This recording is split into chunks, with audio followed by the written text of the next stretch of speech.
김진의 돌직구쇼에 오신 여러분 반갑습니다. 김진입니다. 전 오늘도 저희 돌직구쇼 오픈 스튜디오에 나왔습니다.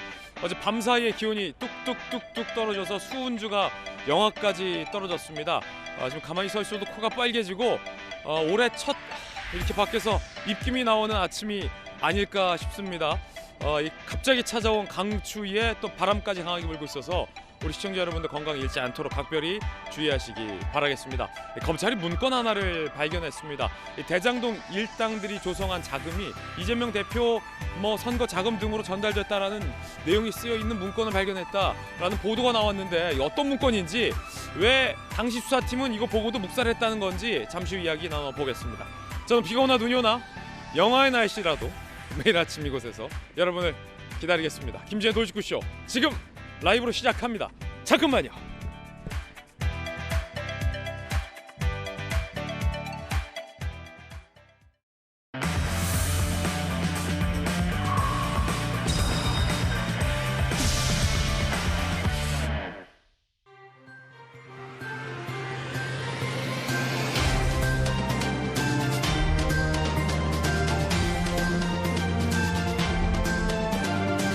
신문 읽어주는 남자입니다. 이 덧탐사라는 매체에서 한동훈 장관의 집 앞을 무단으로 침입하고 그리고 한동훈 장관을 스토킹하고 그 이전에 앞서서는 유가족들의 동의 없이 이태원 참사 희생자들의 명단을 공개하고 곧바로 떡볶이 먹방. 이 같은 행태에 대해서 윤석열 대통령이 매우 격앙된 발언을 했다라고 저희 채널A가 단독 보도하고 있습니다. 불법에 따르는 고통. 이라는 이야기인데 잠시 후에 그 뜻의 의미 살펴보겠습니다. 오늘 조간신문 4가지 키워드 준비됐습니다. 먼저 첫 번째 키워드부터 살펴보겠습니다. 이 첫 번째 키워드는 이겁니다. 거부. 오늘 동아일보가 일면에 쓰고 있는 내용입니다. 거부 함께 보시죠. 화물연대가 업무 명령을 거부했습니다. 강대강으로 맞붙고 있군요. 지하철도 설상가상 오늘 파업 들어갑니다. 정부가 시멘트 운송 업무 개시 명령을 내렸습니다. 화물연대에서는 노조를 죽이려는 계엄령이다. 굉장히 지금 격분한 상태입니다. 윤석열 대통령은 이거 다 불법 파업이거든요.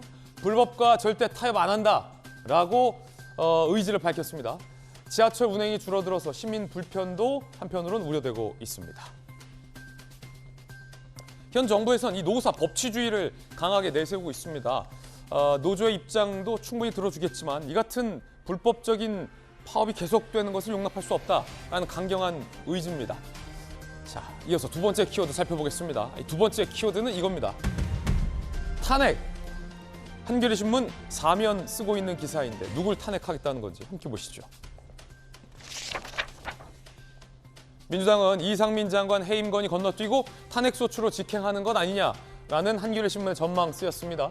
해임건의안 발의하기도 전에 대통령실이 거부 의사를 밝혀서 실효성 떨어지자 아예 탄핵소추로 간다라는 얘기도 나오고 있습니다. 이어서 세 번째 키워드 살펴보시죠. 세 번째 키워드는 과연 뭘까요? 바로 이겁니다. -7, -7.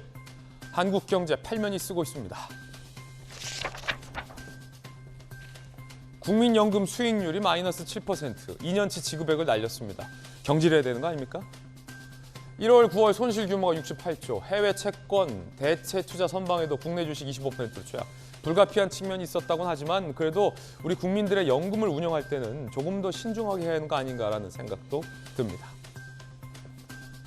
-7, 오늘 아침 기온, 요즘 서민들 마음, 딱 그 온도가 -7도입니다.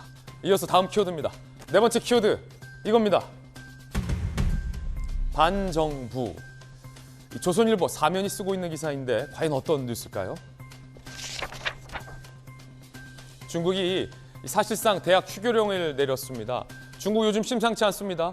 거리에서 이 반정부 시위 움직임이 곳곳에서 보이고 있습니다. 급기야 중국 당국 시민 휴대폰 검문까지 하고 있다고 합니다.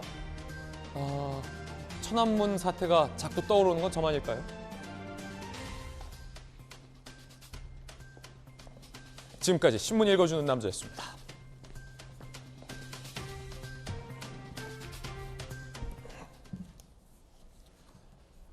영화의 수은주입니다. 이 강추위를 뚫고 오늘 아침 함께한 분들 소개해드리겠습니다. 지난번 선거 때 대구시장에 출마했던 서재현 전 부대변인, 그리고 돌직구쇼의 좌장 서울시 정부시장을 역임한 민주당의 김영주 의원 나오셨습니다. 국민의힘 법사위 스타 국회의원, 판사 출신의 전주혜 의원, 그리고 요즘 변호사계의 조자룡, 구자룡 변호사 나오셨습니다. 어서 오세요. 반갑습니다. 검찰이 문건 하나를 확보했다라는 보도가 오늘 곳곳에서 나오고 있습니다. 그런데 그 문건에는 대장동 일당의 돈이 이재명 시장의 선거 자금으로 쓰였다라는 이른바 내용 증명서라고 합니다. 이 문건의 실체는 무엇이고 진위는 과연 어떻게 될 것이며, 과연 이 문건이 지난 정부의 검찰 수사팀은 보고도 못 본 채 한 것인지, 그 의문도 오늘 첫 번째 이야기에서 다 풀어보겠습니다. 주제 함께 보시죠. 검찰이 확보한 문건, 전 정부 검찰을 수사를 제대로 했냐라는 의혹, 보고도 못 본 채 한 것 아니냐라는 의혹, 궁금증 오늘 불거지고 있습니다. 자, 검찰이 확보했다라는 그 문건 무엇인지부터 함께 보시죠. 이재명 선거 로비 자금 50억.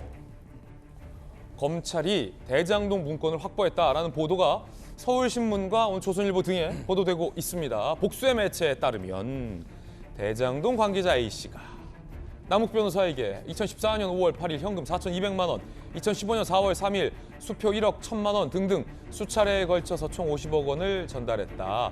검찰은 2013년 이재명 성남시장 재선 전후 구체적 자금 전달 과정이 기록된 문건을 확보했다고 합니다. 문건의 주요 내용은 2014년 5월에서 2015년 4월 남욱 변호사가 마련한 50억 원, 이재명 성남시장 선거 비용과 대장동 인허가를 풀기 위해 쓸 것이다. 로비 비용이다. 그리고 성남시장 선거 비용이다. 남욱이 이재명 최측근에 현금 준다라고 말했다. 대장동 사건 보도 전, 이게 중요합니다. 2020년 4월 28일에 작성된 문건이라고 합니다. 자, 일단은 구자룡 변호사님, 이 문건이 어떤 문건이고 누가 쓴 문건이고 뭐 법률적인 문건의 종류가 또 어떻게 되며 어떤 겁니까, 이 문건? 일단 이 문건은 내용 증명이라고 그러거든요. 내용 증명. 그렇죠. 그래서 우체국을 통해 가지고 발송할 뿐만 아니라 그 발송된 문건 중에 하나의 사본은 우체국에 보관을 합니다. 예. 그러니까 이 문건이 그 당시에 작성돼서 발송이 됐다는 거는 공식적으로 지금도 확인할 수 있을 정도의 그런 문건이거든요. 작성한 분 입장에서는 이 사실이 틀림없다라는 것을 사실 확인을 법적으로 좀 받기 위해서 내용 증명을 보냈겠군요. 그렇죠. 그리고 그것을 내가 남욱 변호사한테 그 시점에 보냈다는 것까지도 근거로 남기기 위한 문건이었던 것입니다. 누가 쓴 겁니까? 그렇죠. 이 사업자 중에 A 씨라는 분인데 예. 이 사람도 지금 이게 경위를 보면 굉장히 신빙성이 높다라는 걸 알 수 있습니다. 왜냐하면은 그 토목업자한테 자기도 돈을 받아가지고 그걸 모아서 마련한 돈을 다시 또 남욱 변호사한테 보냈는데 예전에 위례부터 시작해서 쭉 이 일당들이 사업을 많이 벌리고 거기서 이득을 많이 취했는데 예. 그 이전에 관여했던 사업자가 돈은 정작 마련해줬지만 대장동 사업에선 빠지게 됐습니다. 그러니까 나는 돈만 마련해서 상납했는데 왜 나는 빠졌냐? 그럼 내가 준 돈 다시 토해내라라는 압박을 받으니까 아하. 나는 중간에서 남욱 변호사한테 전달했는데 왜 나 혼자 이런 압박을 받아야 되느냐. 남욱 변호사도 책임지고 이걸 토해내게끔 해라. 라는 용도로 남욱 변호사한테 보내면서 이 자금이 이렇게 불법적으로 쓰이는 것에 대해서 그때 이렇게 마련해달라고 했지 않냐. 나는 불법적으로 쓰이는 것도 알고서 마련해 준 것인데 나 혼자 책임지고 이렇게 압박 느끼는 건 부당하니까 정리를 해달라. 예. 이런 용도로 보낸 것이기 때문에 굉장한 신빙성이 있고 이거는 그 공범들 사이에서 네. 이런 문건들이 굉장히 자주 있습니다. 아니 공범들 사이에서 어떻게 이런 문건을 보낼까 그걸 갸우뚱해하실 수 있거든요. 근데 나 혼자 죽을 수는 없다. 정영학 회계사도 공범인데 녹취 마련하듯이 나 혼자 산다가 아니라 나 혼자 죽을 수 없다. 그렇죠. 그러니까 나도 돈 압박받아서 불법적인 자금에 대해서 마련한 거 나 혼자 책임질 수 없으니 우리 같이 했잖냐. 같이 토해내자라는 용도로 그때 근거를 마련해뒀던 자기 피해 나갈 구멍으로 이걸 작성했던 것이기 때문에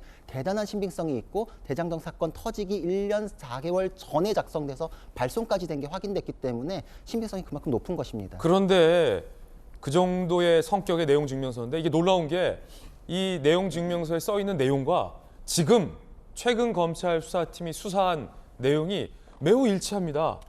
그러니까 유동규, 남욱 이 두 사람이 진술했던 내용과 이 내용 증명서에 대장동 관계자 A 씨가 일찍이 써놨던 내용 증명서의 내용이 일치한다라는 겁니다. 자, 판사 출신의 전주혜 의원님은 어떻게 보십니까? 그러니까 그러니까 이 문제를 사실 제가 이번 국감에서 그 대검 국감 할 때 그때 검찰총장에게도 이 문제를 제기를 했었어요. 아, 현 검찰총장에게. 왜냐하면 이제 이 뉴스가 사실 새로운 게 아니라요. 네. 작년에도 이런 얘기가 있었죠. 왜냐하면 남욱 씨가 대선 그 성남시장 재선 자금을 조달했다 이런 보도가 작년에 있었거든요. 네. 그런데 수사 진전이 너무 이제 안 되다 보니까 제가 이제 이것을 이원석 검찰총장에게 이걸 좀 수사해야 되지 않냐 이렇게 촉구를 했었는데요. 근데 이게 내용 증명뿐만 아니라 사실은 정영학 녹취록이 좀 있다고 작년 보도에는 그렇게 나오는 거거든요. 그러면은 이 내용 증명에 있는 내용 이번에 처음 발견되고 보도된 네. 건데 그 내용과 정영학 회계사의 녹취록과 유동규 남욱 등의 진술이 모두 다 일치한다. 그렇습니다. 근데 그러니까 거기서 말 보면 진술만뿐만 예. 아니라 문건까지 나온 거네요. 그러니까 거기서 보면은 그 정영학 녹취록의 예. 이제 그 전문 사실입니다만 근데 이런 얘기를 해요. 2013년 4월에 돈이나 만들어 달라 이렇게 얘기를 하고 나서 그 다음에 이제 또 유동규 씨가 남욱 씨에게 네. 50억 만들 수 있으면은 쓰라 이렇게 남욱 씨가 이제 그렇게 얘기하는 뭐 그러한 지금 녹취록이 정영학 녹취록이 지금 있다는 거거든요. 예. 그래서 지금 이게 굉장히 중요한 게 뭐냐면 사실 이게 작년 9월에 벌써 이런 보도가 나왔음에도 불구하고 수사를 문댄 거죠. 그리고 이 정영학 녹취록에도 이런 관련 내용이 있음에도 불구하고 안 하다가 최근에 이제 이러한 또 뒷받침할 수 있는 추가적인 문건이 좀 발견하다 보니까 이 수사도 지금 예. 계속 좀 되고 있는 거죠. 그래서 재선 자금으로 결국은 뭐 42억, 지금 50억이라는 그런 또 언론 보도도 있습니다만 뭐 이러한 돈을 좀 마련을 해서 대장동 일당이. 근데 그 돈이 대장동 일당이 직접 마련한 돈, 그러니까 출원한 돈은 아니고, 근데 이것을 분양업자랄지 뭐 이러한 관련자들로부터 이제 받아서 이 중에서 상당 금액을 지금 재선 자금으로 지금 그렇게 건넸다. 지금 이게 그 핵심적인 예우입니다. 그래서 이 부분에 저는 뭐 추가적인 또 증거와는 관계없이 굉장히 신빙력이 있는 것이고 이 부분에 대해서도 신빙력이 있다. 그렇죠. 그래서 이 부분에 대해서도 좀 더 네. 추가적인 기소가 돼야 되지 않나 그렇게 생각하고 있습니다. 그렇군요. 자, 과연 이 문건 발견됐다라는 보도가 오늘 아침에 나왔기 때문에 아직 민주당 입장은 없는데 서재원 부대변인 네. 어떻습니까? 내용 증명 문건인데요.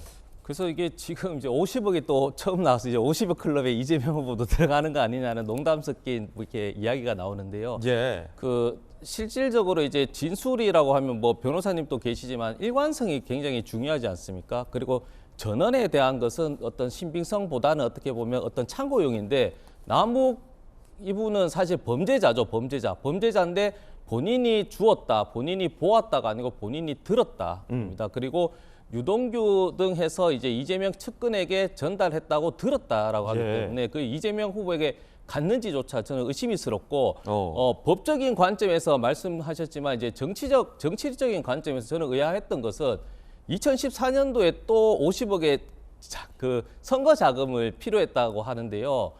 그 당시에 성남시장은 사실 구청장급입니다. 그래서 선거 비용이 물론 크다고 할 수도 있고 작다고 할 수 있지만 3억입니다. 3억이 선거 비용 제한액인데 이 3억의 선거 자금 외적으로도 후원금을 받기 때문에 그 50억이나 그 큰 돈을 쓸 수도 없고요. 쓸 필요도 없습니다. 왜냐하면 2014년 같은 경우는 이재명 시장은 재선입니다. 예. 그 2006년도에도 다 아시겠지만 원래는 법상 이렇게 출마의 자유가 있지만 지자체장은 여러 가지 인허가 계속 나왔던 인허가라든지 여러 가지 위치에서 50억이 필요하지 않다. 필요할 위치가 아니라는 것이죠. 알겠습니다. 그래서 선거 종교 단체도 돈을 줄 필요가 없을 정도로 관변 단체가 유기적으로 할 수 있는데 그 당시에 계속 주장하는 것이 돈이 필요 없어 경선 자금을 거기에 쓸 이유가 정치적인 관점에서는 신빙성이 낮다라는 것이죠. 어차피 이 내용 증명 문건은 대장동 관계자들 사이에서의 어떤 주장입니다. 과연 실제 법원에 가서 재판 과정에서 얼마나 이 증거력이 있게 평가될지는 좀 더 지켜봐야 될 것 같다. 양측의 입장 전해드리고 있습니다. 문제는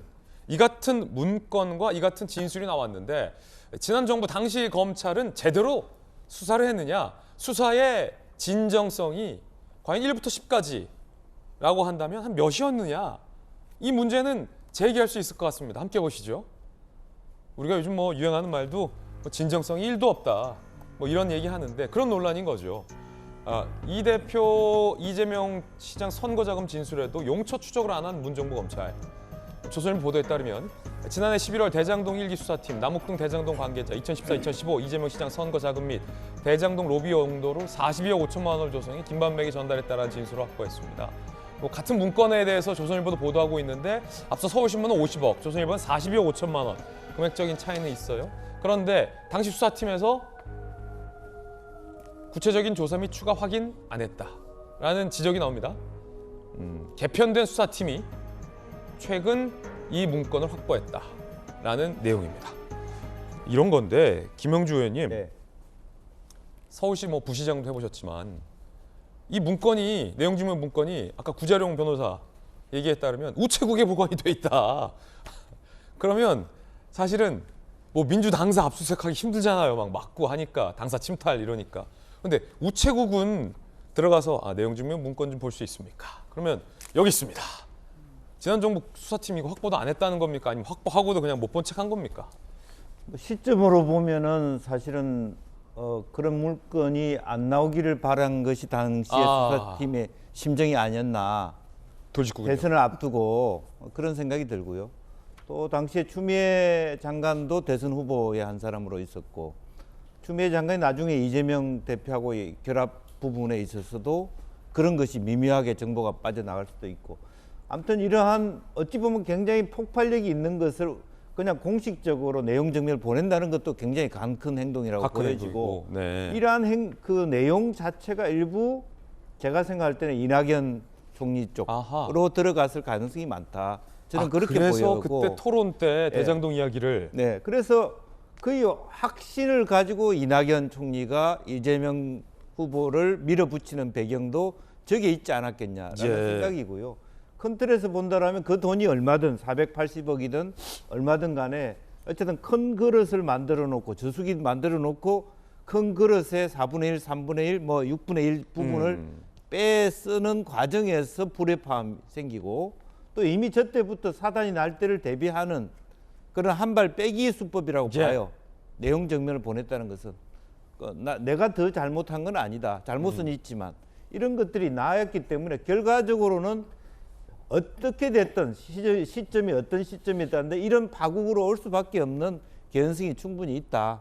그런 걸 저걸 말해주고 있고, 그렇다면 지난 대선 때 사실 그는 문정부 검사뿐만 아니라 어느 정부 검사도 사실은 정치의 눈치를 보고 있다. 저는 그렇게 얘기할 수밖에 없습니다.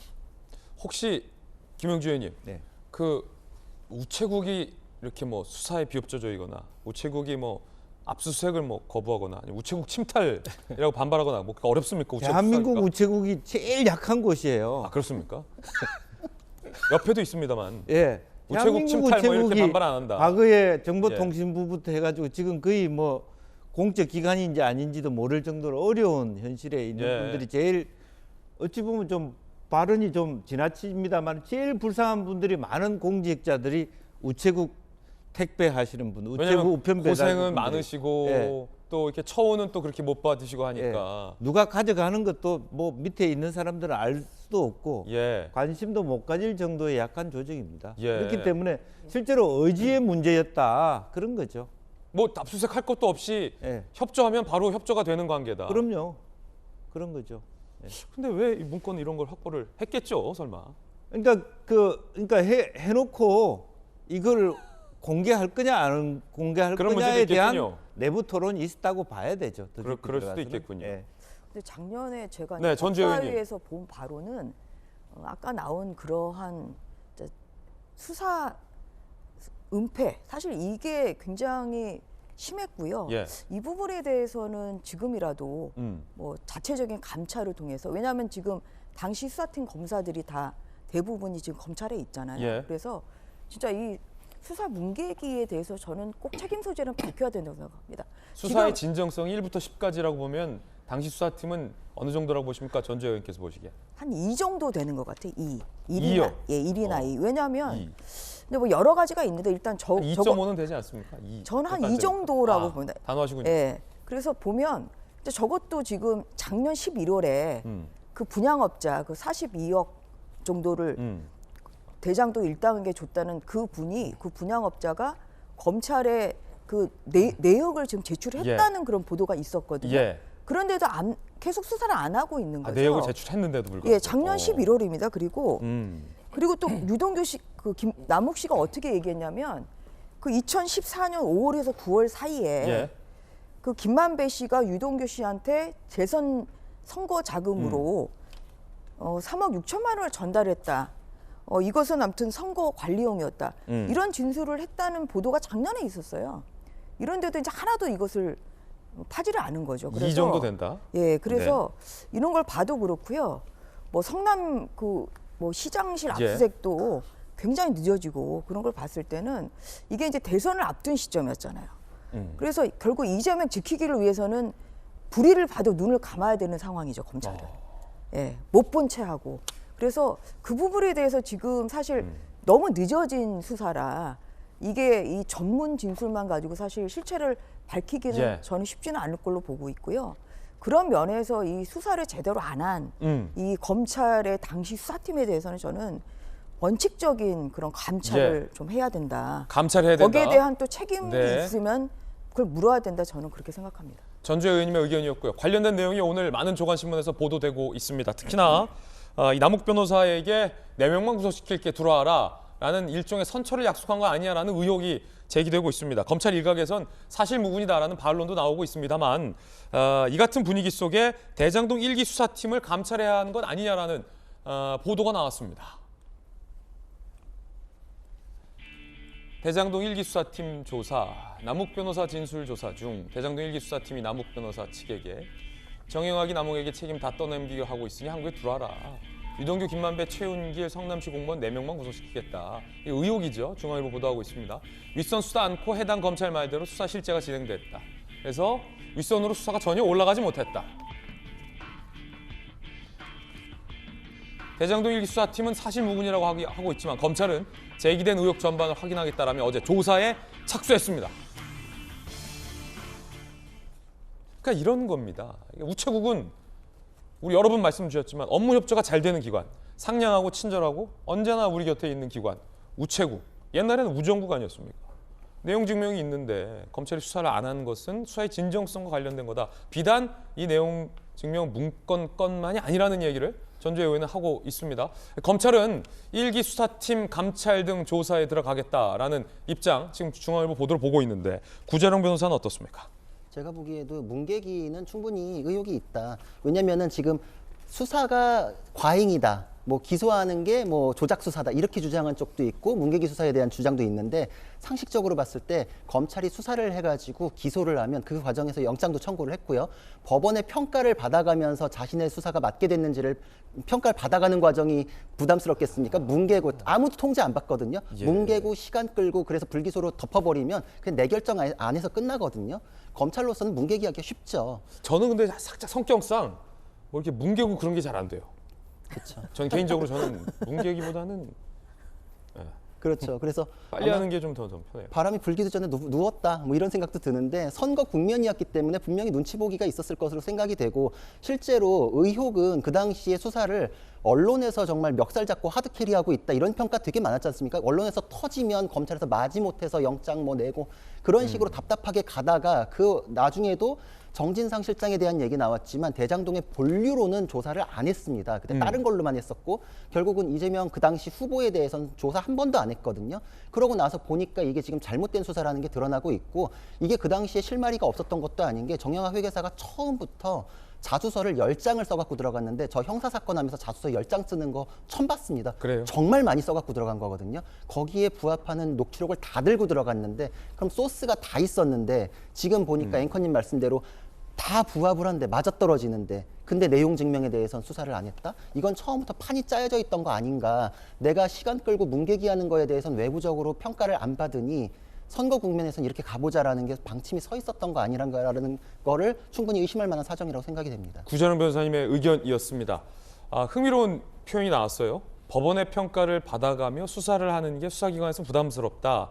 그러니까 법원의 평가를 하는 것이 구속영장을 청구했는데 기각이 되면 법원이 이 검찰의 수사에 대해서 의구심을 갖고 있다는 평가일 것이고 구속영장을 청구했는데 법원이 검토하고 발부가 된다면 이 수사가 맞는 방향으로 가고 있다라는 일종의 법원의 평가. 법조인은 이렇게 표현하는군요. 상당히 흥미롭습니다. 자, 지난 대장동 1기 수사팀이 제대로 수사를 안 한 건 아니냐, 뭉갠 건 아니냐는 의혹 제기입니다. 서재현 부대변인은 어떻게 보십니까? 그러니까 이제 제가 반론. 네, 1기 검사팀을 두둔하는 건 아닌데 네. 검찰 행태 자체에 대한 불신은 여전히 있는 것 같고요. 그래서 저도 마찬가지로 그 당시에 대선할 때도 특검이든 검찰 수사를 좀 빨리 하자라고 해서 저는 결국에 1기에 대한 불신이 있고 2기에 대한 또 하나의 또 불신. 그래서 저는 결과적으로 이 부분은 이후에 상기, 즉 특검으로 갈 수밖에 없는 사항이다. 왜 종합적으로 봐야 되는 것이니까요. 그런데 다만 이제 조금 의심스러운 것은 남욱 그분도 이제 계속 이야기하는 게 이재명 후보가 대통령이 될 수 있을 것이다라고 해서 진술을 말을 못했다. 그러고 검찰이 만약에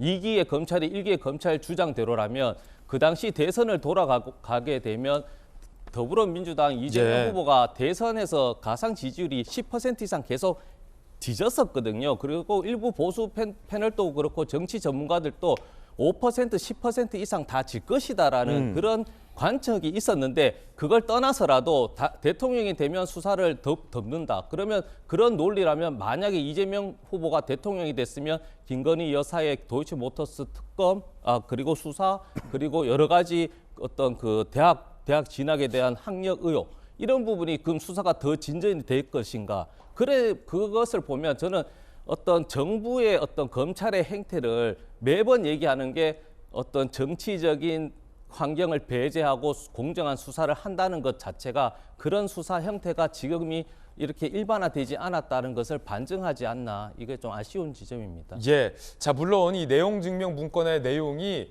허위일 가능성도 있다라는 가능성도 염두를 해둬야 될 것 같습니다. 그런가 하면 경기도와 쌍방울 그리고 아태협 관련해서 이 북한에 50만 달러를 송금했다는 혐의로 아태협 회장이 구속 기소됐습니다. 안부수 아태평화교류협회 회장 횡령 외국 환거래법 위반 증거 은닉교사 혐의로 구속 기소. 공소장 내용을 보면 김성태 전 회장의 지시를 받고 사업 로비 목적 등으로 김영철 전 북한 통전부장 그 김영철이에요? 송명철 대납사업기관 부실장에게 총 50만 달러 6억 7천만 원을 전달했다라는 의혹이 공소장에 적혀 있는데 흥미로운 건 아태협 회장이 김성태 전 회장의 지시를 받고 북한에게 돈을 전달했다는 겁니다. 구속 기소됐습니다.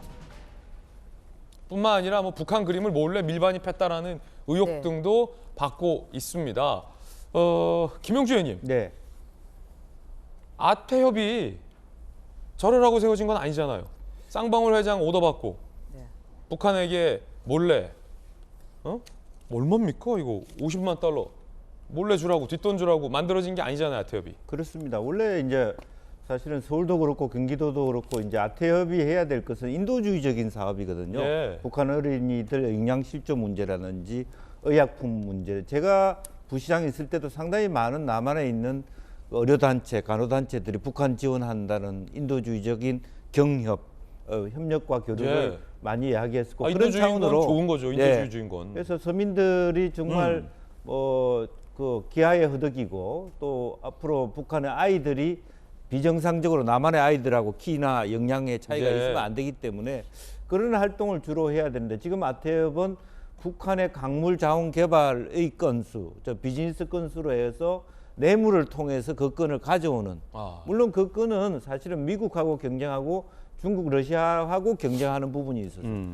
그러니까 아전인수격으로 얘기하자 보면 미국과 중국, 러시아에 갈 걸 우리가 가져가는 게 뭐가 잘못됐냐. 이 사람들의 논리는 그럴 수 있고 예. 북한의 내부 메커니즘이 뇌물을 통해서 움직이기 때문에 그건 어쩔 수 없었다. 이렇게 항변할 수 있습니다만 그러나 공식적으로 아태협이라는 기관이 경기도와 함께하는 기관이라면 경기도와 함께하는 공기관이라면 국제적인 어떤 생션, 즉 대북 제재의 하에서 저렇게 심양해서 이렇게 직원 60명, 몇십 명을 통해서 외환관리법을 위반해 가면서 혹은 롤렉스 시계를 줘가면서 이렇게 무리한 방식으로 이권을 챙기는 것은 비판받아 마땅하고 또 하나는 지금 또 태국이나 다른 나라를 통해서 말하자면 암호화폐를 통해서 전달하려고 하는 시도를 했다는 것 자체도 상당히 이게 정상적인 과정이 아니었다. 그렇게 봐야 될 것 같습니다. 그렇군요. 그런가 하면 이 대장동 의혹과 관련해서 이재명 대표를 검찰 수사는 향하고 있는데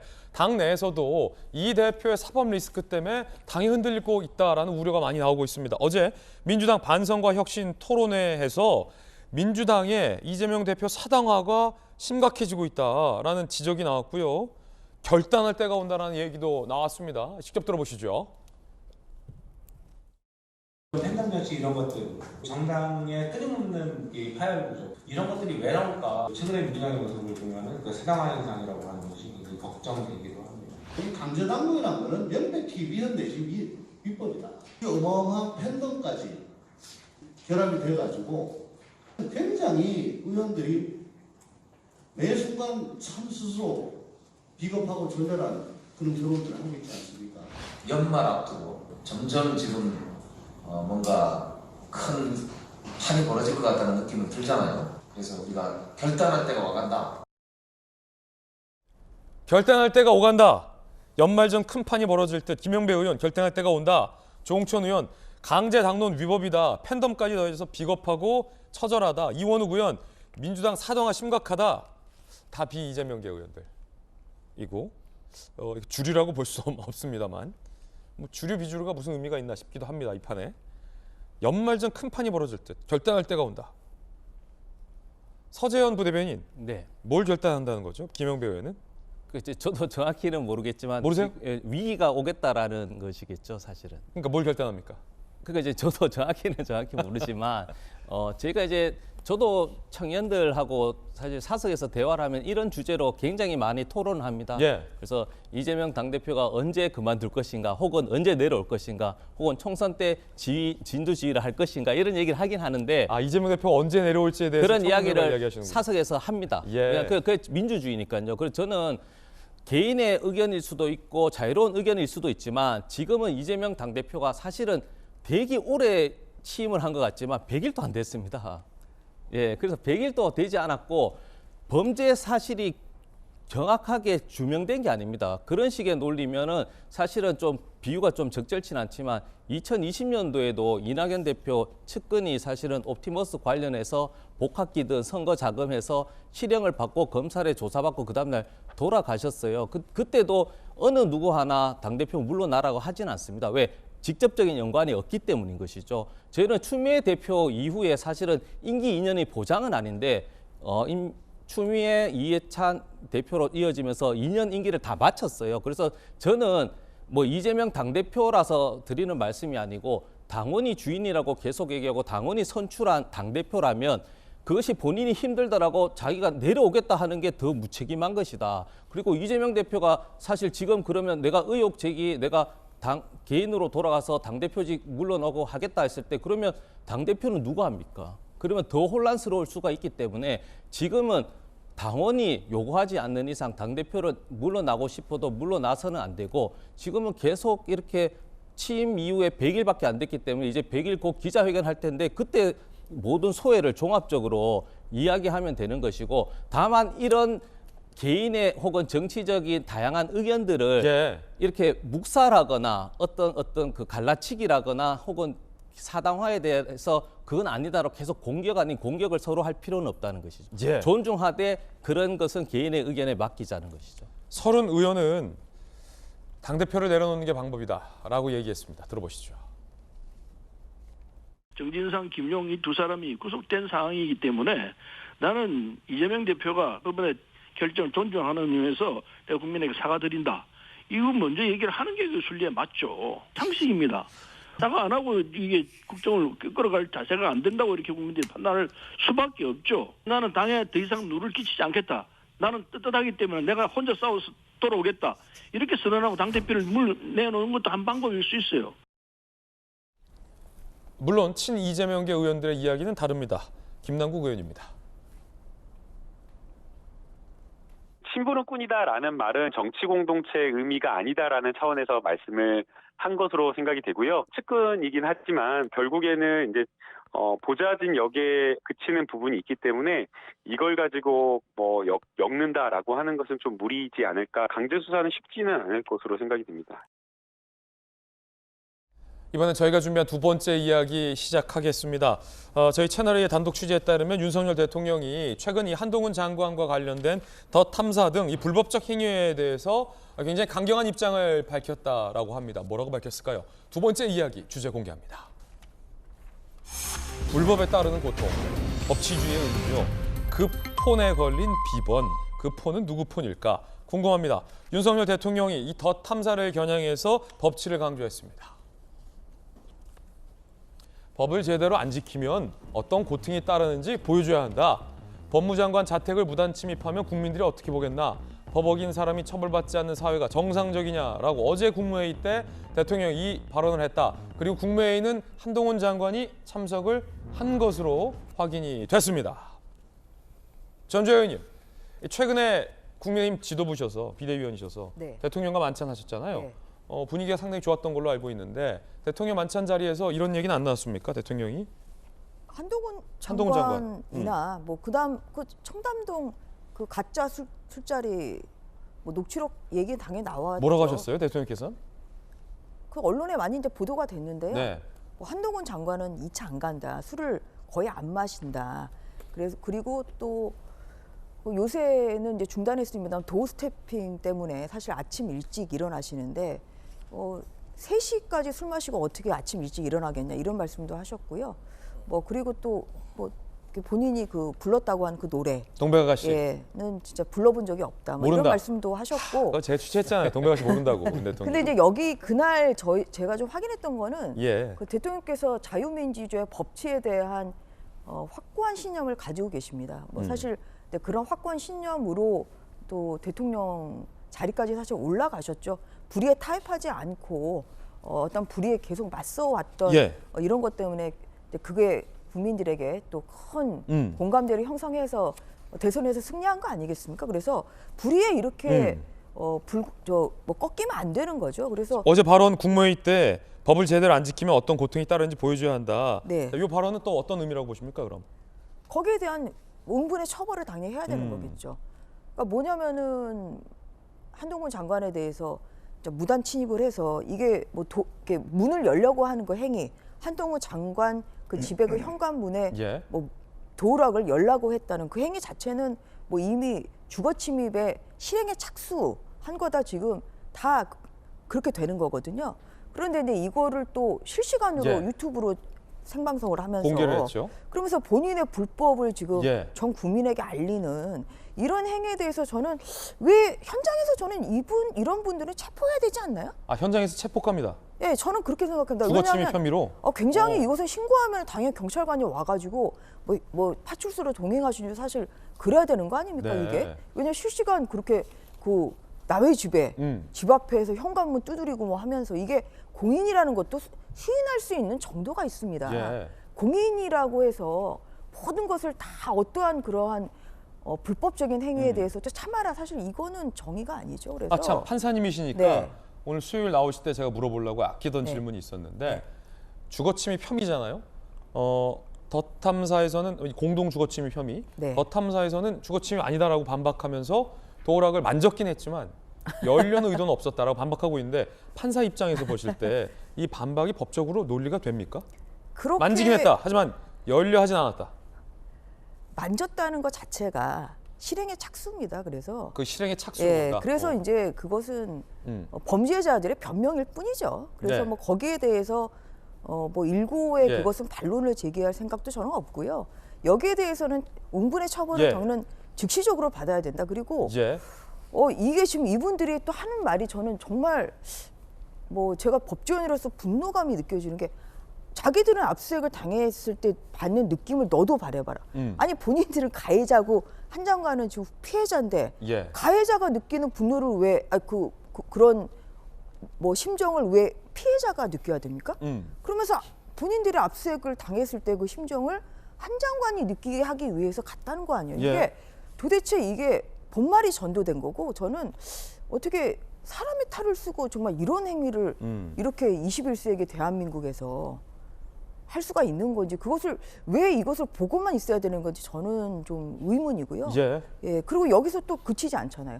지금 또 접근 금지 명령이나 이러한 임시 조치에 대해서 또 그 결정문을 공개를 하면서 집 근처를 알 수 있는 뭐 이런 것까지 지금 주소 공개 사실상 하지 않았습니까? 주소 공개 사실상 했다. 예, 그래서 포스까지. 예, 그래서 좀 이러한 행위에 대해서 이건 법치 유린적인 행위고 예. 그런 것에 대해서 당연히 대통령께서 이것은 법을 지은 이런 행위에 대해서는 결국은 거기에 따른 그러한 예. 공정한 책임을 물어야 된다. 그런 취지로 저는 말씀하신 것이라고 예. 생각하고 저도 그 부분에 대해서는 적극 공감합니다. 판사 출신 전주혜 의원님의 의견이었고요. 지금 더 탐사 측이 받고 있는 혐의가 뭐 스토킹 혐의, 그다음에 공동주거침입 혐의, 그리고 허위사실에 의한 명예훼손 혐의 등등인데 자, 관련해서 변호인 진술하세요. 그렇죠. 이 사안에 대해서 지금 사실관계를 명확히 해야 될 게 그 주상복합 아파트의 공동 가장 바깥쪽 출입문을 이미 들어간 상태 아닙니까? 그리고 다시 그 안에 개별 호실에 들어가려고 해서 그 문을 열려고 하는 시도를 했는데 그 우리 주거침입에 대한 판례를 보면 이제 과거에는 단독주택이었으니까 단독주택이 있으면 경계벽이 있습니다. 예. 그럼 그걸 위호지라 그러거든요. 그 경계를 넘어간 순간 주거침입이 성립을 합니다. 그리고 그렇군요. 다시 거기서 집을 문을 열고 들어가야 성립하는 게 아니거든요. 담벼락만 넘어도. 그렇죠. 경계만 넘어도. 그렇죠. 그 개념이 아파트나 주상복합에는 어떻게 적용되냐면 공용 현관이다. 그렇죠. 관리가 되는 가장 바깥쪽 문을 들어간 순간 이미 성립을 했기 때문에 김어준 씨는 집 안에 들어간 것도 아닌데 뭘 그런 거 그러냐. 그건 이제 그러는데. 법을 너무 모르거나 알면서도 이제 국민 속이려고 그러는 거죠. 예. 그거는 법이랑 완전히 맞지 않고요. 경비 보안 요원이 있는 가장 바깥쪽 문을 지금 몰래 들어갔지 않습니까? 이미 주거 침입을 한 겁니다. 예. 그러니까 거기서 다시 한동훈 장관의 집 문을 열려고 시도했던 거는 죄질이 굉장히 안 좋은 별개의 또 다른 범죄를 하려고 했던 것이기 때문에 그건 이제 보복 범죄로 다시 또 평가될 여지가 있는 것이고요. 아니 그럼 대통령께서는 지금 응분의 처분이 있어야 된다. 법을 어기고도 활보하면 안 된다라는 취지의 엄중 경고의 메시지를 했는데 이게 보면은 뭐 스토킹 혐의, 뭐 공동주거 침입 의혹, 허위사실의 명예훼손 혐의인데 이게 다 지금 제각각이잖아요. 네. 그럼 뭐 처벌 수위가 어떻게 되는 겁니까? 이게 합쳐졌을 경우에는 지속적인 가해 행위를 했다고 평가될 수 이게 있고. 합쳐지기도 해요? 아니 그러니까 죄질을 같이 봅니다. 이제 병합해가지고 그래요? 사건을 사건을 병합해서 예, 한다? 같이 처리하기 때문에 그때는 이제 전체적인 죄질을 보고 지속적인 가해 행위를 하고 있기 때문에 이거는 피해자에 대한 가해의 위험성이 계속 존재할 경우에는 구속 사안으로 평가할 수밖에 없습니다. 이거 재밌네요. 한 가지 법률 상식. 똑같은 사람이 똑같은 사람을 상대로 다양한 범죄 혐의가 있을 때 이거를 병합해서 네. 한꺼번에 처벌을 하고 그러면 뭐 혹시 특가법상 특정 범죄 가중 처벌 대상이기도 합니까?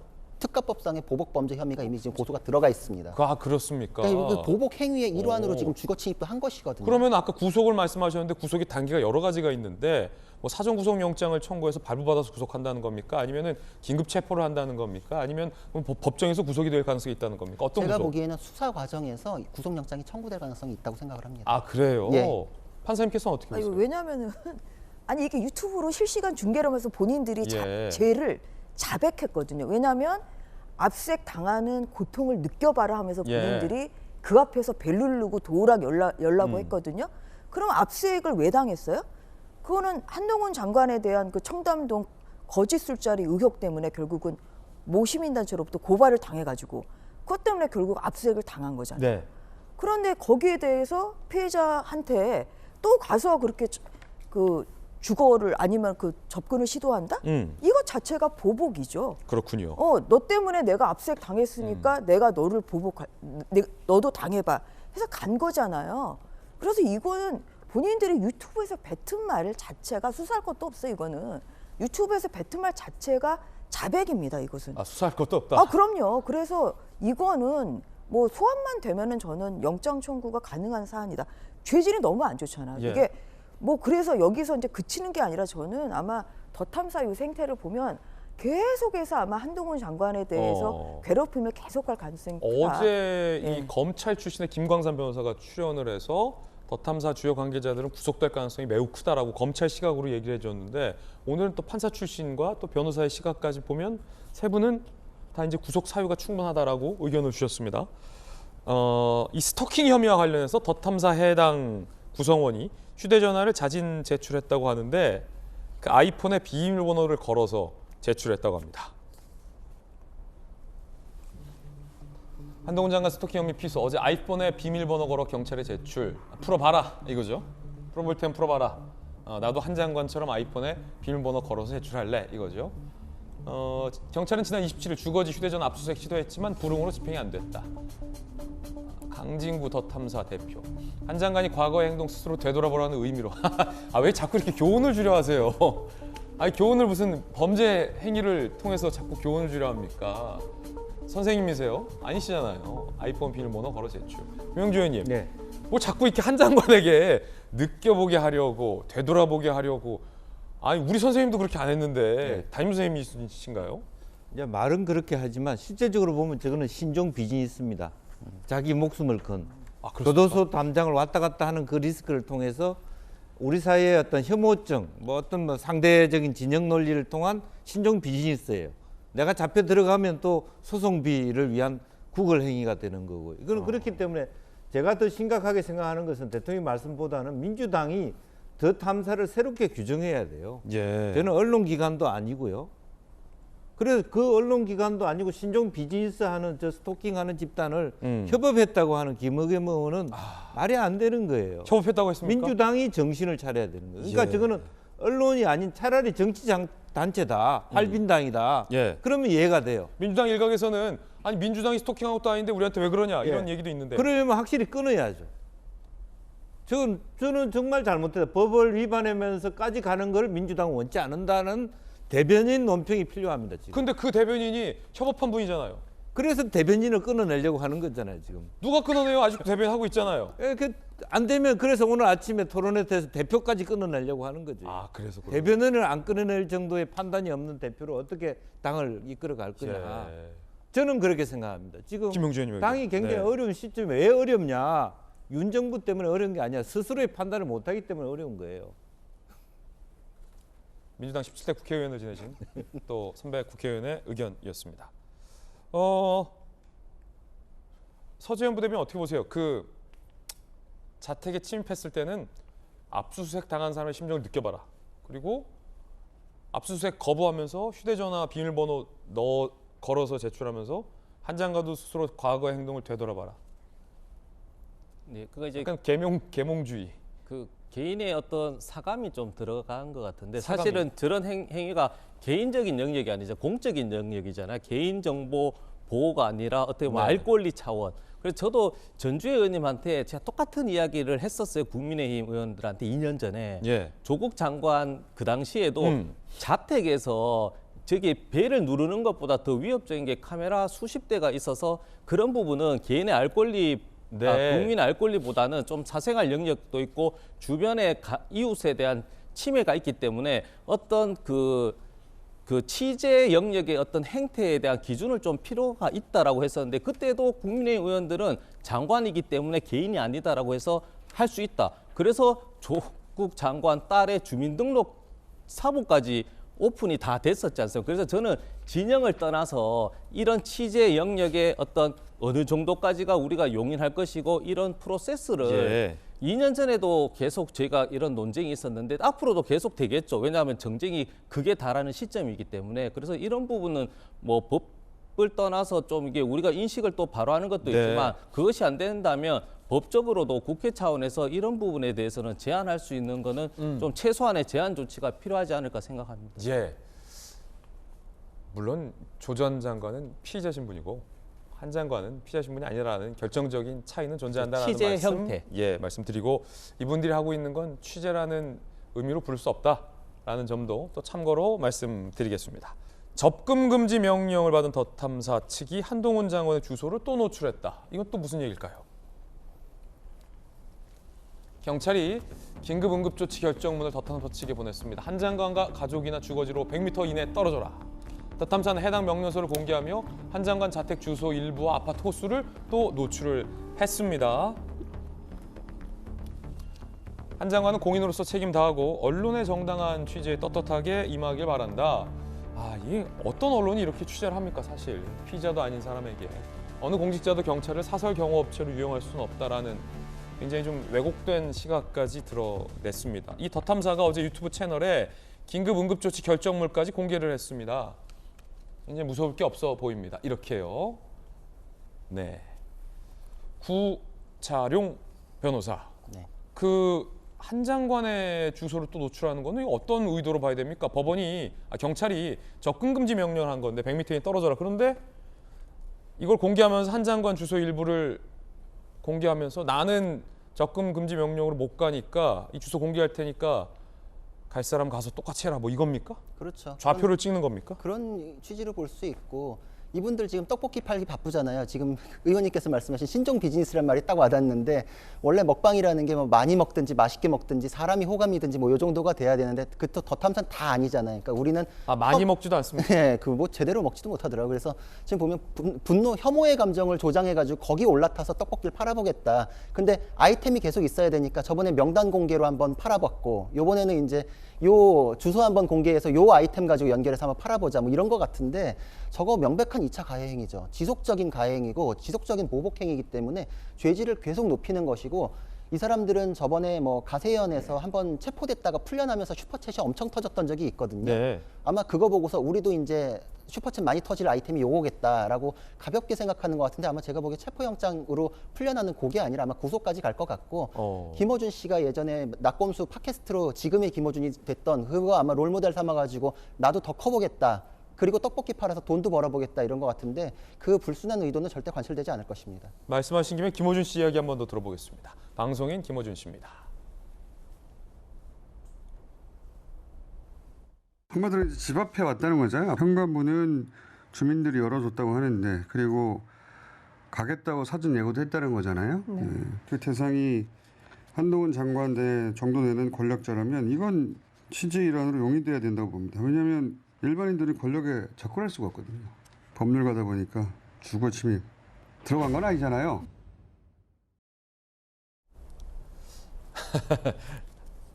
정유라 씨가 이 김어준 씨한테 한 소리 했다는데 함께 보시죠. 들어간 건 아니잖아요. 이러니까 정유라 씨, 김어준 집 앞에서 캠핑할 파티원 구한다. 집 안에만 안 들어가고 유튜브 취재차 왔다 하면 문제 안 될 것이다 라고 이야기를 했습니다. 되돌려준 거죠. 한동훈 장관이 지난 7일에 이 김어준 씨와 등등을 언급을 했습니다. 한번 들어보시죠. 이런 참사 사건과 관련해서 한동훈 장관이 추진하는 이른바 마약과의 전쟁이 원인이다, 이런 주장이 계속 나왔어요. 황당한 주장이죠. 저는 김어준 씨나 황운하 의원 같은 직업적인 음모론자들이 이 국민적 비극을 이용해서 정치 장사를 하는 건 잘못된 거라고 생각합니다. 그리고 공당이 거기에 가세해서는 안 된다고 생각합니다. 직업적 음모론자? 그 말씀하셨으니까 한동훈 장관이, 저도 참을 수 없는 분노를 느낍니다만, 국회에서 현역 의원인데 아무런 근거 제시 없이 갑자기 직업적 음모론자라고 황운하 의원을 해버리면 이거는 경호가 아니지 않습니까? 김어준 씨가 갑자기 경우를 따지니까 이색적이긴 합니다. 근데 이 공공재질의 방송에서 본인이 특정 정치 성향과 뭐 분노까지 느낀다라는 발언을 해도 제재가 안 되는 경우는 저는 조금 이례적인데 그렇군요. 자, 어쨌든 김의겸 의원이 이 청담동 술집 의혹을 거짓 폭로했는데, 민주당의 전 부대변인 출신이 존경한다 김의겸 의원을 이라고 얘기해서 화제가 되고 있습니다. 박은수 전 더불어민주당 부대변인인데, 제보받은 의혹을 국정감사장에서 정부 여당에 제기하는 일은 용기가 필요한 일이다. 김의겸 의원 많은 리스크에도 주저없이 행동으로 용기를 냈다. 존경한다라는 의견을 냈습니다. 그런가 하면 같은 청년 정치인인데 박지원 전 비대위원장은 김의겸 의원의 사퇴를 강하게 촉구했습니다. 사이버 레카의 거짓말을 대변인이 실어 나르고 최고위원 몇 명은 김건희 여사 뒤만 쫓는다. 이재명 취임사에서 상대 실패에 기대는 반사이익 정치 안 하겠다 약속한 대로 김의겸 즉시 사퇴시켜야 한다라고 전 비대위원장은 현 대표에게 김의겸 대변인의 사퇴를 촉구했습니다. 서재현 부대변인님, 네. 뭐 존경하십니까? 아니면 사퇴해야 된다고 보십니까? 김의겸 의원에 대해서. 그러니까 두 청년 정치인이 이야기하는 관점은 다 달라요. 어떤 국회의원으로서 어떤 제보를 받았으면 그에 대한 리스크를 감안을 했다는 것에 대한 칭찬이나 존경은 맞는 것이고, 또 박지원 전 비대위원장이 문제 제기한 것은 그것을 진실인지 사실 확인 체크가 없이 했는 거에 대해서는 책임을 져야 되는 두 청년위원장이 같은 이야기를 하는 것인데 저는 이제 어떤 그 타이밍적으로 봤을 때는 지금은 어떻게 보면 그 두 개를 다 합친 게 맞다. 그래서 그런 역할을 하는 것은 맞지만 좀 더 존중받고 하려면은 그런 사실 체크가 선행되었으면 100점 만점일 텐데 그런 아쉬움을 표현했었으면 좋을 것 같고요. 박은수 전 부대변인 같은 경우는 진정한 국민의 대변인이다. 김우겸 의원을 또 이렇게 추켜 세우기도 했군요. 그래서 그가 이제 그런 관점에서 이제 하다 보니까 그런 표현을 쓴 것이고, 근데 저는 개인적으로는 김우겸 의원이 거짓말을 했다라는 건 아니고 거짓말을 했거나 어떻게 보면 거짓말을 믿고 싶었을 수는 있지만 그 사항을 전달한 과정에서 사실 확인의 그 과정 자체에 대한 문제점은 있지만 김우겸 의원이 거짓말을 이렇게 해서 어떤 국감장에서 국회의원의 역할이나 품위를 훼손시켰다고는 생각하지는 않습니다. 예, 의견 들어봤습니다. 이번엔 저희가 준비한 다음 순서입니다. 뜨거운 소식 3가지 엄선해봤습니다. 바로 하나씩 살펴보겠습니다. 첫 번째 소식은 이겁니다. 이상민 장관에 대해서 민주당이 탄핵에 들어가겠다라는 시사가 나왔습니다. 그러자 또 반대편에서는 국정조사 그러면 임할 수 없다. 강대강 국면입니다. 이태원 참사에 대한 책임을 지고 이상민 장관 물러나라라고 민주당에서는 요구를 하고 있습니다.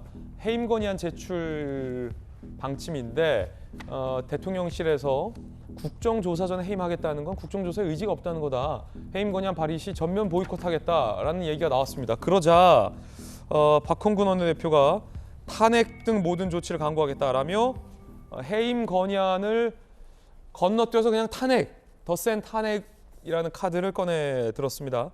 그러자 국민의힘에서 뭐라고 얘기했을까요? 들어보시죠. 어제까지 이 장관 파면을 대통령께 결단해달라고 거듭 촉구했지만 끝내 거부했습니다. 민주당은 여기에 그치지 않고 탄핵안 발의도 지체하지 않겠습니다. 탄핵 소추안은 물론 특별검사 도입 등 모든 조치를 강구하겠다는 말씀을 거듭 드립니다. 해임 건의안을 강행 처리한다면 이것은 정치를 포기하는 것이고 오로지 이재명 구하기에 올인하는 것이다. 이렇게밖에 볼 수가 없습니다.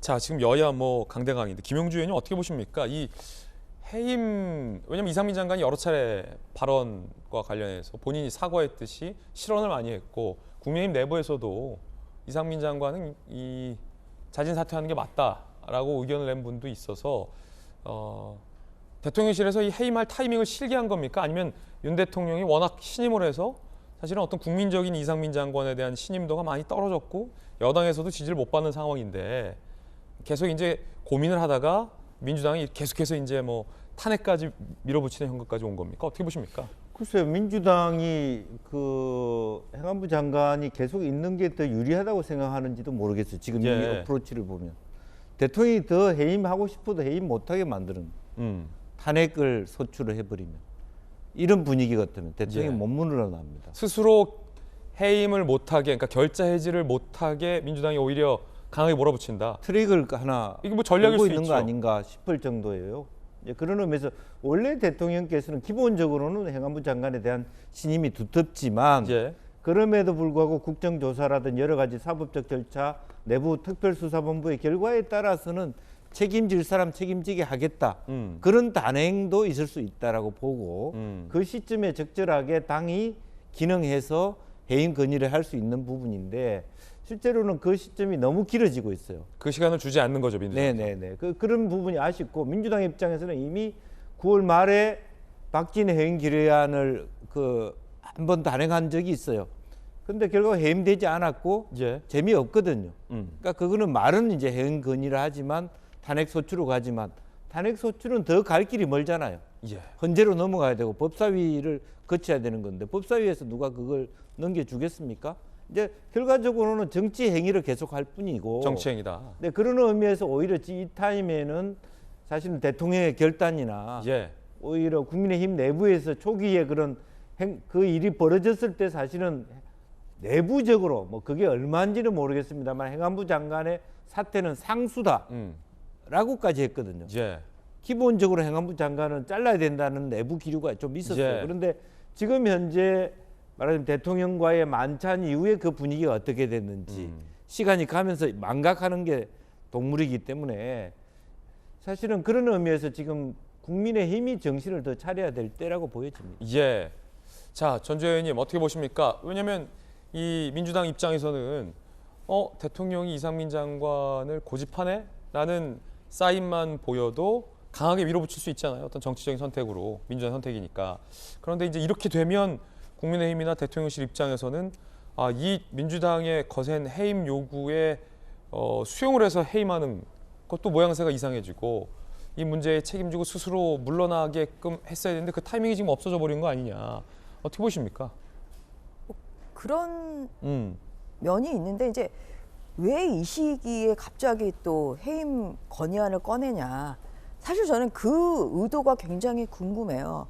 왜냐하면은 지난 목요일에 예. 국민의힘 내부에서도 여러 가지 의견이 있었습니다만 대승적 견지에서 국정조사에 참여하기로 그렇게 결정을 했어요. 합의했죠. 그 잉크가 마르기도 전인 국정조사 받아들였죠. 주말에 갑자기 느닷없이 이제 이상민 장관 해임 건의안을 꺼내는 겁니다. 국정조사를 하기로 했다는 건 이 국정조사까지는 지켜보고 그렇죠. 나중에 책임질 사람들에 대해서 책임을 따지겠다는 의미로 받아들였는데 국정조사라는 거는 이거는 진상규명을 정확히 해서 국민들이 또 보시지 않습니까? 그래서 그 과정에서 어떤 그런 책임이 있는지를 소재를 밝히는 게 사실은 첫 번째 목적이죠. 그런데 국정조사 아직 삽도 안 떴어요. 삽도 안 떴는데 왜냐하면 예산 처리하고 나서 하기로 했거든요. 예. 삽도 안 뜬 상태에서 갑자기 답정너식으로 일단 해임해라. 이거는 국정조사를 무력화시키는 거죠. 이재명 대표 수사와 관련됐다고 보십니까? 그래서 그런데 갑자기 사실 이상민 장관에 대한 책임은 어제 오늘 일이 아니잖아요. 이태원 참사가 발생한 때부터 한 달여 이상 됐던 거고. 근데 왜 갑자기 지금 이 얘기를 꺼내냐. 이거는 저는 의도는 추측입니다만 이재명 대표 지키기. 결국 이것 때문에 물타기, 쟁점 흐리기. 이거라고 봅니다. 왜냐하면 지금 이것 때문에 시끄러워지잖아요. 근데 이재명 당대표의 소환 조사가 지금 임박했다. 아까 뭐 비명계 의원들도 얘기합니다만 12월에 뭐 결단의 시간이 남았다. 지금 이렇게 나오잖아요. 예, 그렇기 때문에 이것은 지금 그 이재명 대표를 지키기 위해서 결국은 뭐 국정조사를 또 한다고 그렇게 하든지 아니면 또 해임 건의안 뭐 안 되면 또 탄핵 소추할 수 있겠죠. 뭐 특검 얘기 꺼내고 저는 이것의 지금 단계는 1번이 지금 해임 건의안이고요. 그 다음에 탄핵 소추 얘기할 거고요. 그 다음에 아마 특검 얘기할 거라고 봅니다. 그래서 모든 것에 지금 다 정치 공세라는 거죠. 결국은 이게 뭐 이태원 참사에 대한 희생자들을 정말 억울함을 가려주기 위해서 또한 앞으로 이 재발 방지를 위해서 하려는 생각이 부족하고 수사, 오히려 수사에 이것보다는 대비한 의도다. 본인들의 정치적 이익을 위한 정치 공세인 것이다. 그런 면에서 지금 나오는 이 행태는 이것은 저희는 국정조사 저희는 못 봤습니다. 지금 해임 건의안을 제출을 하잖아요. 그럼 저희는 제가 국조특위위원으로 그저께 성명서 발표에도 참석을 했습니다만 국조를 할 이유가 없는 거예요. 국정조사 못 받는다. 그럼요. 그래서 이게 해임 건의안이라는 것은 결국은 이렇게 진상조사를 한 다음에 책임 소재를 밝혀야 되는데 그러지 않고 나오는 이상은 국민의힘이 국정조사를 할 필요가 없다. 저희 당의 방침입니다. 자, 지금 듣고 보니까 이 질문 안 드릴 수밖에 없는데 민주당 반론도 같이 해주시고 국정조사하기로 합의해놓고 갑자기 이렇게 해임 건의안 하는 건 국정조사를 무력화하려는 의도인데 국정조사 할 마음이 없으신 거 아니냐 혹은 이재명 대표 소환에 대비하기 위한 책임 추궁 아니냐. 왜냐하면 국조를 합의해 두고 이상민 장관 해임안은 갑자기 불붙이는 이유가 뭐냐라는 이 비판이거든요. 어떻게 보십니까? 그래서 민주당 의총에서도 내부적으로는 말씀드렸지만 그런 빌미, 국정조사든지 예산에 국회의원으로서는 본연의 역할을 하지 못하는 것을 책임 떠넘길 수 있다는 것 때문에 이걸 굳이 지금 해야 되나 그런 신중론도 있는 것인데 사실 이 부분은 야당이 주장한 것이 아니라 국민이 목소리를 먼저 낸 것이거든요. 50% 이상의 대다수 국민이 길거리에 걸어가서 국민이 이렇게 160분에 대한 청년이 돌아가는 그런 상황에 있어서는 이상민 장관의 능력이나 태도를 떠나서 그 자리에 있기 때문에 책임을 져야 된다라는 그런 목소리를 낸 것이고 여당에서도 그런 것은 당연한 상식이다라고 얘기해서 민주당이나 국민들은 기다린 것이죠. 그러나 국조와 이건 별개다. 별개고 그러나 갑자기 윤석열 대통령이 해외 나가면서 이상민 장관의 어깨를 툭툭 하면서 기류가 완전히 바뀌어버립니다. 예. 그러면서 이상민 장관에게 초선이 그것도 주호영 대표에게 공식적상으로 왜 이상민 장관 하나 못 지키냐 이 정도의 내부적인 상황이 바뀌다 보니 야당의 입장에서는 국민의 목소리를 대변해야 되기 때문에 책임에 대한 그런 부분에 있어서는 사임하겠다라는 약속을 하든지 그게 돼야 되는데 국정조사 이후에 하겠다고 하면 그 법적인 잣대를 들어대면은 장관이 사퇴할 이유 없죠. 왜냐하면 일선에 있는 경찰이 늦게 했기 때문에 여러 가지 어떤 안전장치나 이게 환경 자체라 막을 수 없다라고 하면 법적인 잣대로 어떻게 이상민 장관의 책임을 물을 수 있겠습니까? 그러니까 저는 이 부분에 있어서 국정조사 하기 전에 국민들이 요구하기 때문에 책임을 지는 모습을 보이고 국정조사는 같이 가야 되는 게 국민의 요구라고 생각하는 것이죠.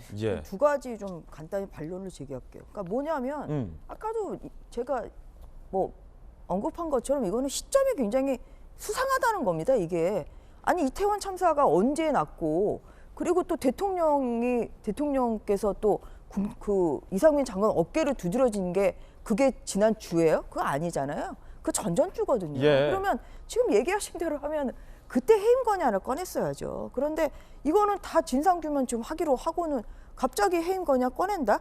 이거는 답정너식이라서 그런 면에서 국정조사에 대한 합의 정신 훼손이고 그리고 또 국정조사를 할 그런 그 진정성을 없다는 그런 심증 그 의견이 그로 보일 수밖에 없다 이것이고요. 그다음에 아까 초선 의원이 주호영 대표한테 이상민 장관 왜 경질하라고 했냐 이렇게 문제 제기한 거 아닙니다. 그거는 운영위원회에서 그 김은혜 홍보수석을 그 퇴장하게 한 그 조치에 대해서 의총에서 초선 의원이 얘기를 했지 이상민 장관을 왜 경질하라고 그랬냐 이걸 가지고 주 대표한테 얘기한 건 아니에요. 그다음에 하나만 더 말씀드리면 그러니까 말씀을 잘하셨는데요. 이상민 장관에 대해서 법적인 잣대를 들이대면 처벌을 못 한다고 하셨잖아요. 지금 맞습니다. 왜냐하면 처벌을 하기 어려워. 그런데 지금 민주당에서 뭐라 그럽니까? 탄핵이잖아. 탄핵은 이거는 뭐 정치적 책임이 아니잖아. 이것은 헌법이나 법률, 단순한 법률도 아니고요. 그 노무현 전 대통령의 그 탄핵 때 보면 중대한 법률 위반이 있어야 그래야 이게 탄핵이 되는 거죠. 그래서 지금 이렇게 민주당 쪽에서도 지금 법적인 잣대를 들이대면 처벌하기 어렵다는 걸 가지고 지금 하면서 탄핵은 왜 조치하냐? 방금 박홍근 원내대표는 좀 탄핵 운운하잖아요. 그래서 그런 것 자체가 너무나 이것은 모순되는 것이고 정치적인 공세가 심해도 너무 심하다. 그런 생각이고요. 저는 국조특위위원으로서 진정한 그런 민주당이 국조를 할 생각이 있다고 하면 이것은 해임 건의안은 뭐 아직 발의를 하기 전이니까 멈춰주시고 민주당과 국민의힘이 같이 참여를 해서 국민들 앞에서 책임 소재를 명명백백히 가리는 그러한 진정한 국정조사를 꼭 하면 좋겠다 이런 말씀을 간곡히 드리고 싶습니다. 여야 양 두 분 의견 들어봤습니다. 뜨거운 소식 함께하고 있습니다. 두 번째 소식 살펴보시죠.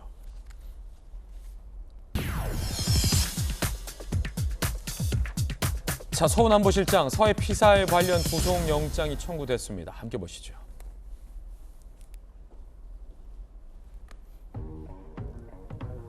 서훈 전 안보실장 이대준 씨 피살 다음 날 청 관계장관 회의에서 보안 유지하라 지침, 이 씨 실종 자진 월북 방침 세우고 관련 첩보 등 삭제 지시 정황, 허위 공문서 작성 직권남용 혐의, 사안 중대성 증거인멸 가능성 판단, 구속영장을 검찰은 청구했습니다.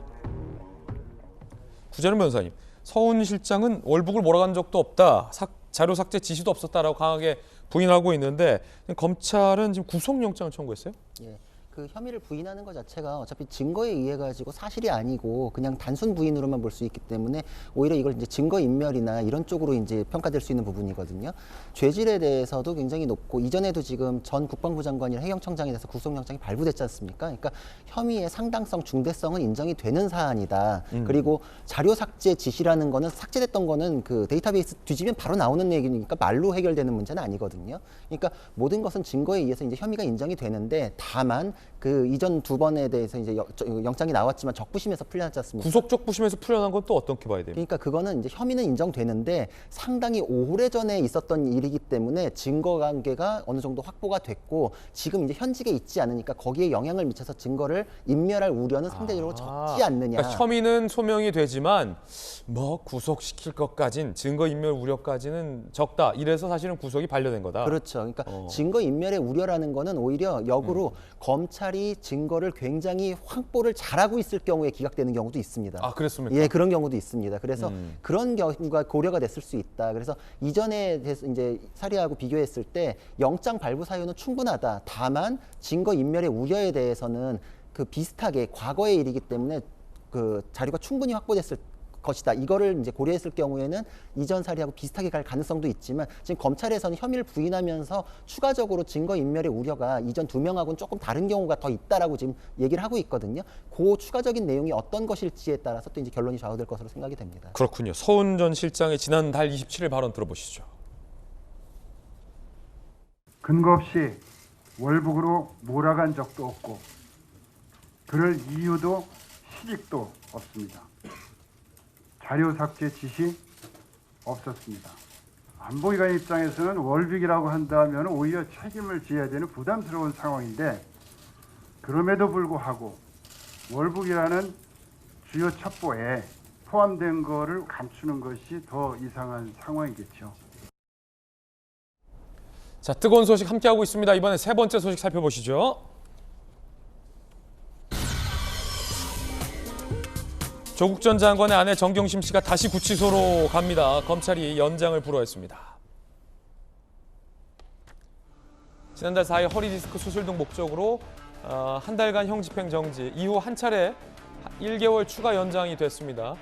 중앙지검 추가 수술 없고 통원 치료 가능한 점 고려해서 2차 연장 신청을 불허했습니다. 다음 달 4일에 재수감된다고 합니다. 지난 9월 한동훈 장관이 관련된 내용 밝혔죠? 들어보시죠. 검찰에서 형집행정지 신청을 불허했던데 현재 정경심 교수 건강에 대해서 보고를 받으신 적이 있나요?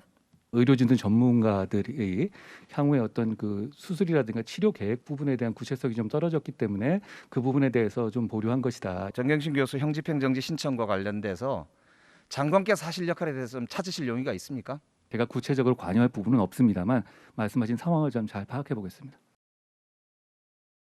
자, 구치소로 돌아가게 되는 정경심 씨, 그럼 조국 전 장관 입장은 뭘까요? 궁금합니다. 지난 10월 정경심 씨 형집행정지 결정 당시 정규수 치료 위해 SNS 적겠다. 그리고 유튜브를 하셨죠? 지난 16일 책 출간 후 유튜브에 출연해서 정경심 씨가 구금 기간 몸이 많이 이상해 회복이 빨리 되지 않는다. 난 귀환간 상태다. 고강도 운동으로 고통을 극복 중이다. 라는 소회를 밝힌 바도 있습니다. 이 책 궁금한 게 김영주 의원님. 네. 이 SNS를 접겠다라고 했을 때 주변 분들이 잘했다, 잘 생각했다. 정경심 씨도 이제 형집행정이 됐고 옆에서 가정도 챙기고 그러시나 보다 했는데 물론 책 출간을 기념으로 했지만 또 유튜브에 나오셨어요. 근데 이게 보면 단계가 SNS보다 더 센 게 사실 유튜브인데 어떻게 봐야 됩니까? 비즈니스 하고 있는 거죠. 오늘은 처음부터 시종일관 일관되군요. 메시지가. 이제는 뭐 비즈니스. 공직적인 길은 끊었고 남은 기간 동안에 비즈니스를 하시다가 다시 뭐 대선 후보가 되든지 아니면 뭐 이재명 대표의 어떤 거치에 따라서 다음 스텝을 생각한다든지. 민주당에서 이재명 대표, 조국 전 장관은 어떻습니까? 사이가 가깝습니까? 뭡니까? 아니 좀 어떻게 다르죠, 보면 지지층이. 내용적으로 보면 굉장히 가까울 수 있고 그 정점이 이해찬 대표라고 할 수 있습니다. 두 사람 다 가깝게 있는 사람이라서 같을 수 있지만 또 김남국 같은 사람이 중간에 또 있죠. 김남국 의원이 나중에 이제 선택을 해야 될 순간이 올 수 있겠군요. 그래서 서서히 사랑하는 분과 존경하는 분 사이에서 그 순식간에 바뀌게 될 겁니다. 제가 봤을 때는 그렇게 보여지는데 제가 가장 가슴 아픈 것은 말하자면 이제 뭐 치료를 하고 고통스럽다, 구치소로 돌아가는 마음이 아프다 이런 건데 그런 수용자들이 너무 많습니다. 그걸 마치 굉장히 자기 가족들만 고통받는다라고 하는 부분이 적절하지 않다라고 생각하고요. 그리고 또 한편으로는 그러면서 시그널을 주지 않습니까? 몸 관리하고 있다. 고통스럽지만 아주 극렬한 운동을 하고 있다. 이게 무슨 시그널입니까?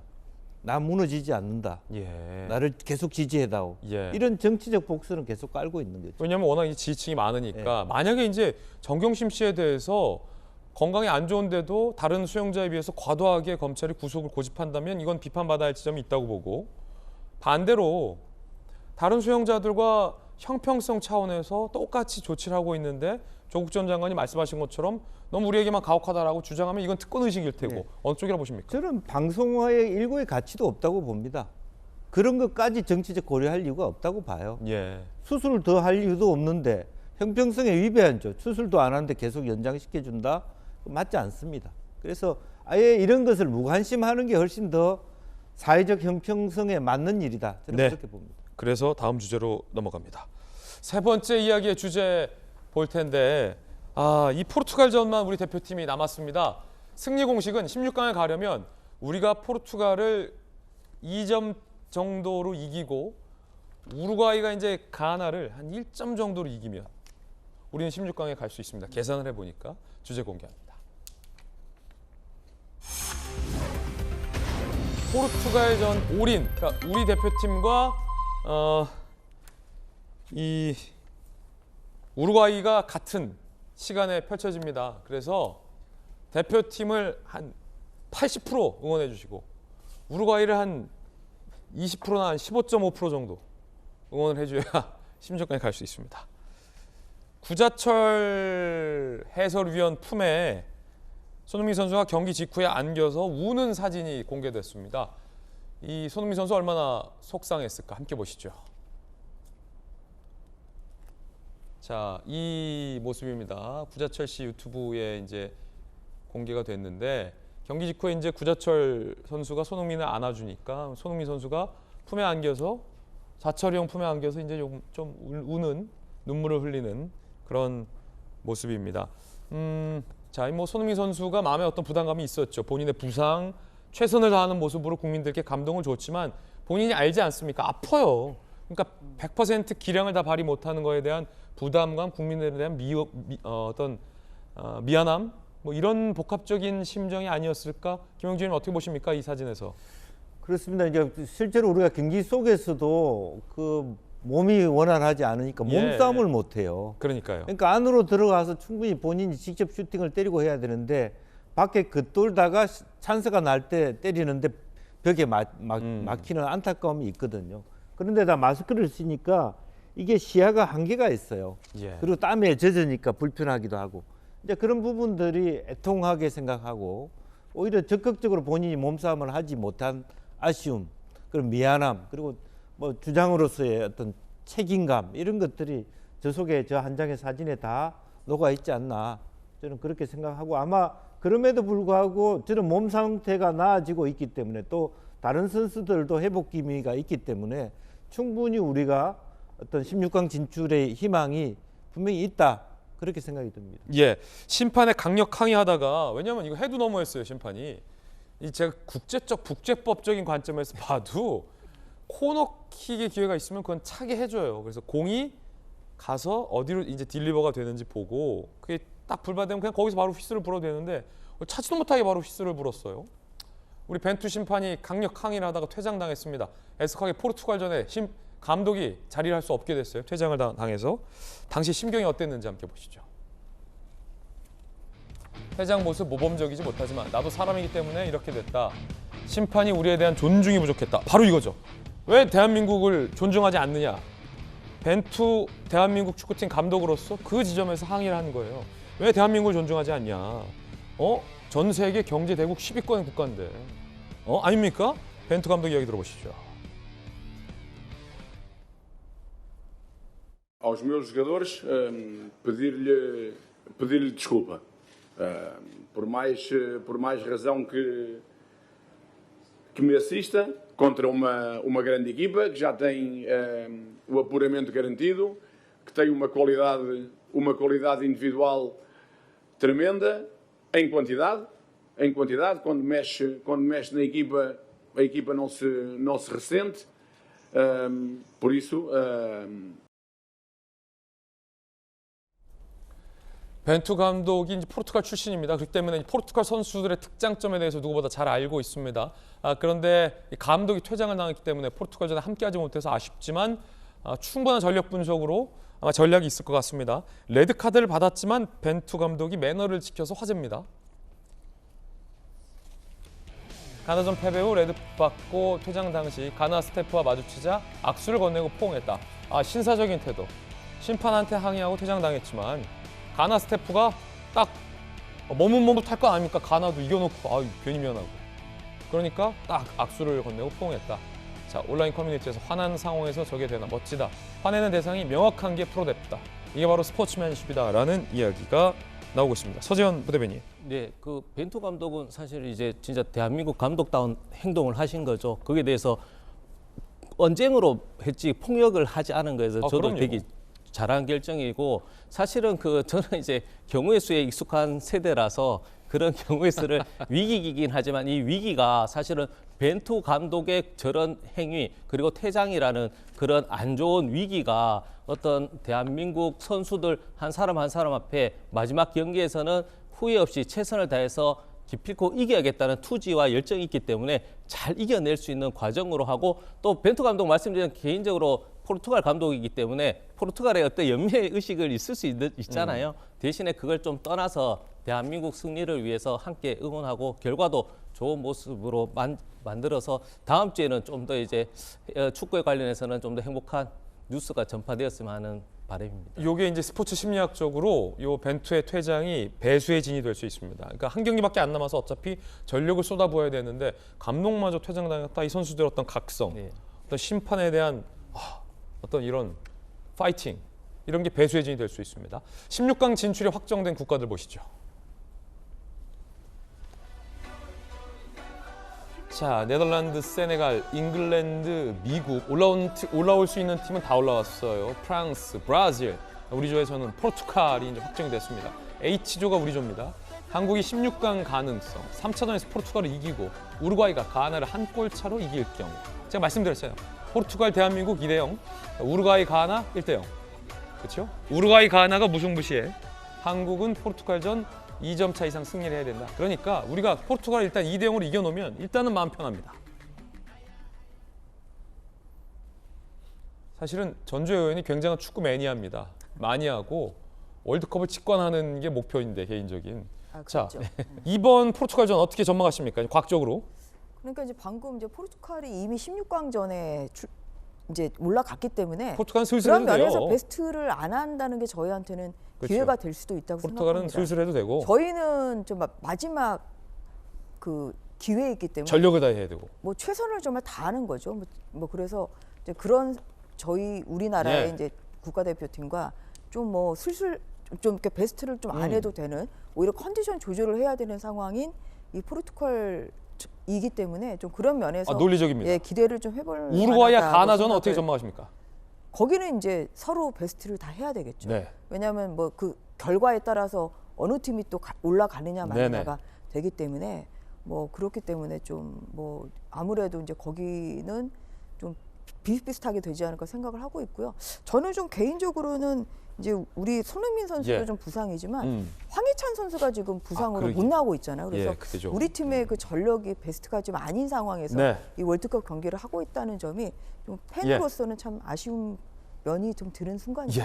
그러니까 우리가 응원할 때 대한민국과 우루과이를 동시에 응원해야 된다. 대한민국, 우루과이 이렇게 60초 광고 보고 돌아오겠습니다. 오늘 저희들이 준비한 소식 모두 다 전해드렸습니다. 저희들은 내일 아침 8시 50분에 더욱더 풍성한 소식 들고 인사드리겠습니다. 오늘 하루는 분명 어제보다 나을 겁니다. 좋은 하루 되십시오. 고맙습니다.